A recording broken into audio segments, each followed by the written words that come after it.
Se qanë femra pa arsye. Djaloshi i vogël e pyeti nënën e tij: "Nënë e dashur, pse po qanë?" "Sepse më duhet të qaj, birimi i dashur", përgjigjet nëna. "Nuk po të kuptoj, nënë e dashur", i thot djaloshi. "Nuk di kur do ta kuptosh, o birimi i dashur", i thot nëna duke e përqafuar. Djaloshi më vonë e pyeti baban e tij: "Baba i dashur, pse nëna ndonjëherë qanë pa arsye?" "E po të gjitha gratë nganjëherë qajnë pa arsye, o birimi i dashur", i përgjigjet babai i tij. Megjithatë, djaloshi ende po pyeste veten pse gratë qanin, andaj ai shkon tek një plak i mençur, me që ai me siguri e di përgjigjen. Mendoi djaloshi me vete: "Mësuesi i nderuar, pse gratë qajnë me lehtësi?" E pyeti njeriu e mençur. Kështu plaku i mençur, pasi e dëgjoi me vëmendje, përgjigjet: "Kur Allahu krijoi gruan, ai e bëri atë shumë të veçantë. I bëri shpatullat e saj aq të forta, sa të bartin të gjitha vështirësitë e botës, por, ndërkohë, i bëri aq të buta, sa të mund të siguroj strehimere atij.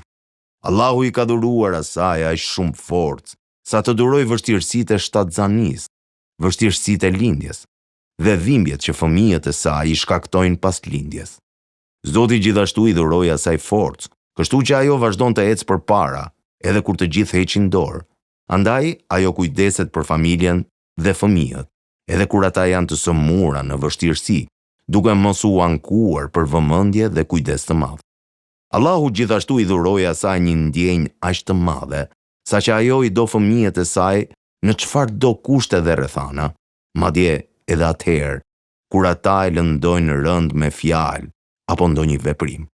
Zoti gjithashtu i dhuroi asaj forcën për të duruar burrin e saj, përkundër gabimeve që ai ndonjëherë i bën ndaj asaj. Zoti po ashtu i dhuroi asaj mençurinë, që ajo percepton se një burr i mirë kurrë nuk do ta lëndojë dhe dëmtojë qëllimisht gruan e tij. Shkurt, shqip. Zoti i mundsoi nënës lehtësisht për lotimin e saj. Andaj lotët janë vetëm të saj, që në të ajo gjen ngushëllim dhe lehtësim. Nëna nuk ka nevojë vetëm për një arsye të qaj, por ajo ka nevojë të qaj, madje për shumë arsye. Por megjithatë, nëna nuk ka nevojë t'i shpjegojë askujt pse ajo qan, edhe atëherë kur të tjerët nuk e kuptojnë.